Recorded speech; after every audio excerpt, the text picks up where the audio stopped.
Everyone, I am Atreyi. Welcome back to my channel everyday echoes Atreyi. আজকে নিয়ে চলে এসেছি আরেকটা নতুন ব্লগ। লাস্ট ব্লগে আপনাদেরকে দেখিয়েছিলাম ব্যাঙ্গালোরে বাংলার কুমোরটুলি থেকে আমরা বেরিয়েই সোজা রাস্তাটাতে চলে গেলাম। দেখতে পেলাম একটা দারুণ হচ্ছে গিয়ে যে ফুলের বাগান। কর্ণাটকের গ্রামগুলোর মধ্যে দিয়ে চলার সময় আমার চোখে পড়ে মনোমুগ্ধকর ফুলের চাষাবাদ। রং বেরঙের বিভিন্ন প্রজাতির ফুল দেখে আমি সত্যি ভীষণ অবাক হয়ে যাই। মনে পড়ে যেন রামধনুর রং, সমস্ত রং একসাথে মিলেমিশে ফুটে উঠেছে।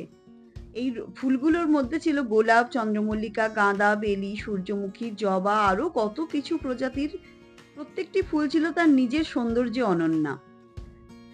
কর্ণাটকের আশেপাশে গ্রামগুলোর মাটি এবং জলবায়ু ফুলের চাষের জন্য অত্যন্ত উপযোগী।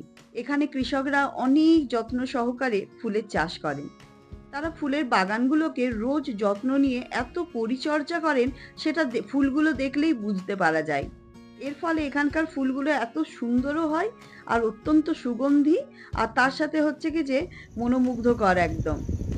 গ্রাম অঞ্চলে ঘুরে বেড়ানোর সময় আমি স্থানীয় ফুল চাষিদের সাথে আলাপও করেছিলাম, আর তার সাথে আমরা কিছু ফটোও তুললাম। আর আমার মেয়ে তো দেখে ভীষণই খুশি হলো। বিভিন্ন প্রজাতির ফুল, এই দেখুন মোরগ ঝুঁটি, এগুলো আবার নাকি ইনসেক্টকে খেয়ে নেয়, যার জন্য ফুলের বাগানে ইনসেক্ট হলে মানে পোকামাকড় হলে সেগুলোর প্রতিকার হিসেবে এই ফুলগুলোকে চাষ করা হয়। তো চাষিদের সাথে কথা বলে এটাই বুঝতে পারলাম তাদের যে কঠোর পরিশ্রম এবং গভীর নিষ্ঠার মাধ্যমে তারা এই ফুলের বাগানগুলোকে গড়ে তুলেছে। ফুল চাষে তাদের অভিজ্ঞতা এবং জ্ঞান সত্যি প্রশংসনীয়। তাদের কাছ থেকে বিভিন্ন ধরনের ফুল কিনলাম আমরা, এবং ফুলগুলো সত্যি এত তরতাজা ছিল, দেখে এত ভালো লাগলো, এবং তাদেরকে যথাসাধ্য পরিশ্রমের যথাযোগ্য সম্মানও আমরা দিয়ে এসেছি। বেঙ্গালুরু শহরটি গার্ডেন সিটি নামে পরিচিত। এর কারণ হলো শহরের সর্বত্র ছড়িয়ে থাকা অসংখ্য উদ্যান এবং ফুলের বাগান। শহরের পার্কগুলোতে এবং রাস্তাগুলোর ধারে ধারে নানা ধরনের ফুলের চাষ করা হয়। বছরের বিভিন্ন সময়ে এখানে নানা রকমের ফুল ফোটে, যা শহরের সৌন্দর্য বাড়িয়ে তোলে। ব্যাঙ্গালোরে দুটো বড় বড় উদ্যান আছে, লালবাগ উদ্যান এবং কাবন পার্ক, অন্যতম দুটি বিখ্যাত উদ্যান। এই উদ্যানগুলোর বিভিন্ন ধরনের ফুল গাছ গাছপালা রয়েছে, এবং যা স্থানীয়দের এবং পর্যটকদের মনোমুগ্ধ করে। লালবাগ উদ্যানটিতে বিশেষ করে তার বিশাল আকার এবং বৈচিত্র্যময় উদ্ভিদ সংগ্রহের জন্য বিখ্যাত। আর কাবন পার্ক হচ্ছে একদম সবুজে ঘেরা ঘাস, এবং সেখানেও প্রচুর ফুল রয়েছে এবং সেটাও ভীষণ প্রসিদ্ধ। এই উদ্যানগুলোর পাশাপাশি শহরের রাস্তার ধারে ধারে গাছ লাগানো হয়েছে, যা শহরটির নাম গার্ডেন সিটি হিসেবে প্রতিষ্ঠিত করেছে। ইনিই হচ্ছেন এই বাগানের মালিক। ওনার সাথে কথা বলে জানতে পারলাম কিভাবে ওনারা কঠোর পরিশ্রমের সাথে হচ্ছে ফুলের চাষ করে। এনারা পেস্টিসাইড যেমন ইউজ করেন, সেরকম ফার্টিলাইজার ইউজ করেন, গোবর সারও দেন, এবং এত সুন্দরভাবে সেই প্রক্রিয়াই হচ্ছে কি যে দেন, যার জন্য ফুলগুলোতে পোকাও ধরে না এবং ফুলগুলো 7 দিন পর্যন্ত একদম সতেজ থাকে। এই ফুলগুলো এনারা ডেকোরেশনের কাজে ব্যবহার করেন, আর তার সাথে সাথে হচ্ছে হোলসেলে বিক্রি করেন কেয়ার মার্কেটে যে ফুলের বড় হচ্ছে কি যে হোলসেল দোকান আছে, সেই সমস্ত জায়গায় ওনারা সেল করেন। ওনার সাথে কথা বলে খুব ভালো লাগলো। উনি এখানকারই হচ্ছে কি যে গ্রামের মানুষ, ওনারই এই এত বড় জায়গাটা রয়েছে, আর তার চারদিকের হচ্ছে কি যে সিনিক বিউটিটা একবার দেখুন, কি দুর্দান্ত। ওনার কাছ থেকে আমরা ফুল নিলাম, কিছুটা ঠাকুরের পুজোর জন্য আর কিছুটা বাড়িতে ডেকোরেশন করে রাখার জন্য। তাই ওই দুটো ছেলেকে বললো কি যে ফুল তুলে দেওয়ার জন্য, আর সুন্দর করে একটা বুকে তৈরি করে দিয়ে ঋদ্ধিকে প্রেজেন্ট করেছিলেন। উনি বলছেন কি যে লাল ফুলগুলোকে মধ্যেখানে দিতে, তাহলে দেখতে আরো বেশি সুন্দর লাগবে, যেহেতু এটা ঋদ্ধির জন্য। তাই ছেলেটা বুঝতে না পেরে উনি নিজেই হাত লাগালেন, আর লাগিয়ে একটা ভীষণ সুন্দর বুকে তৈরি করে দিলেন। এইরকম বুকেগুলোর দাম মাত্র 100 টাকা। বিশ্বাস করুন, বাইরে হচ্ছে কি যে একটা চন্দ্রমল্লিকা ফুলের স্টিকই 100 টাকা দাম নিয়ে নেয়। কি সুন্দর লাগছে দেখুন, রং বেরঙের ফুল।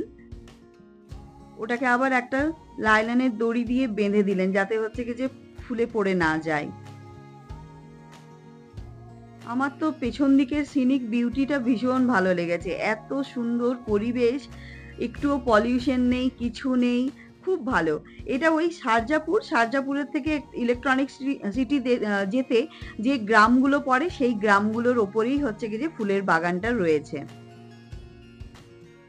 কি অপূর্ব লাগছে দেখুন, ভীষণ সুন্দর, ভীষণ সুন্দর। আর একদম তরতাজা বাগান থেকে তুলে নিয়ে এসে বানিয়ে দিলেন এই বোকেটা।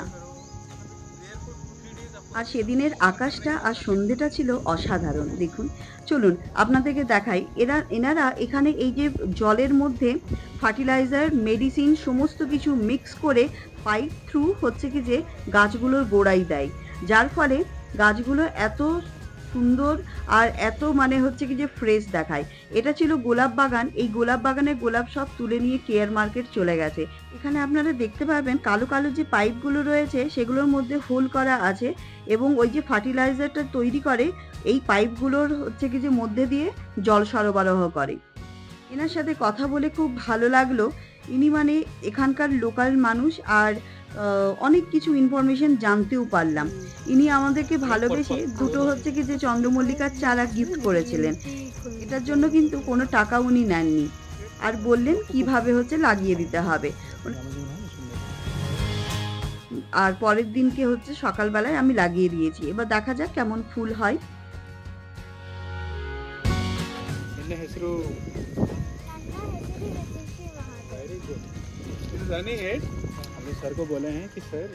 উনি আমাদের জিজ্ঞেস করছিলেন আমরা কানাড়া ভাষা জানি কিনা। আমরা বললাম আমরা জানি না, মেয়ে জানে, তাই মেয়ের সাথে একটু কথা বলছিলেন। এখানে গাঁদা ফুলগুলো দেখুন কি সুন্দর লাগছে। ওনার বাগানে সজনে ফুলগুলো দেখে আর সামলাতে পারলাম না। ওনার পারমিশন নিয়েই গুটি কয়েকই ছিল, সেই গুটি কয়েকও আমি তুলে নিয়ে এলাম। উনি বলছিলেন এগুলো থেকে ড্রামস্টিক হয়। আমি বললাম কি যে জানি, কিন্তু আমরা এই ফুলগুলো খাই, তাই অল্প একটু তুলে নিয়ে এসেছি। ব্যাঙ্গালোরে সচরাচর হচ্ছে সজনে ফুল দেখতে পাওয়া যায় না, তাই অনেক দিন খাওয়া হয়নি। দেখতে পেয়ে আমি একটু তুলেই নিয়ে এলাম। চলুন এবার বাড়ি ফেরা যাক। বাড়িতে এসেই সাথে সাথে ফুলগুলোকে আলাদা করে নিলাম আর সাজিয়ে নিলাম। যে ফুলগুলো পুজোর ফুল সেগুলো পুজোর জন্য রেখে দিয়েছি, আর বাকি ফুলগুলো দিয়ে ঘর সাজিয়ে নিলাম। ফ্রেশ ফুল দিয়ে ঘর সাজাতে আমার ভীষণ ভালো লাগে। এতে যেমন ঘরের সৌন্দর্য বাড়ে আর মনও মানুষের ভালো করে দেয়। বেঙ্গালুরুর ফুলের বাগান এবং উদ্যানগুলো শুধু শহরের সৌন্দর্য বাড়ায় না, বরং এখানকার পরিবেশকে সতেজ ও মনোরম করে তোলে, আর মানুষের মনকে তো ভালো করেই। এখানে ঘুরতে এসে প্রকৃতির এই অপরূপ সৌন্দর্য দেখে কার না মন ভালো হয়ে যাবে বলুন তো। শহরের এই বিশেষ বৈশিষ্ট্যই বেঙ্গালুরুকে গার্ডেন সিটি হিসেবে বিখ্যাত করেছে। চলুন, এরপরে আমার সাজানো গোছানো হয়ে গেল। দেখতে আমার ঘর ভীষণই সুন্দর লাগছে। এই দেখুন, ভালো লাগছে না ঘরটা? ভীষণ সুন্দর লাগছে। আর এই ফুলগুলো পুজোর জন্য রেখে দিলাম। চলুন এবার সজনে ফুল নিয়ে এসেছি, একটু কালো জিরে দিয়ে আলু দিয়ে সজনে ফুল হচ্ছে কি যে ভেজে নিলাম রাতের খাবো বলে। আলু বেশি দেখা যাচ্ছে, সজনে ফুল দেখা যাচ্ছে না, সে আর করবো কি, দুধের স্বাদ ঘোলে মেটালাম। যেটুকু পাওয়া যায় সেইটুকুতেই আনন্দ। আমার রান্নাটা হয়ে গেছে, এরপরে খেতে বসবো। ব্লগটাও এখানেই শেষ করছি। আবার দেখা হবে নতুন একটা ব্লগে। আপনারা ততদিন সুস্থ থাকবেন, ভালো থাকবেন। আর এই ব্লগটা যদি ভালো লেগে থাকে তাহলে একটা লাইক, শেয়ার, সাবস্ক্রাইব আর অবশ্যই কমেন্ট করবেন। Thank you so much. Bye by.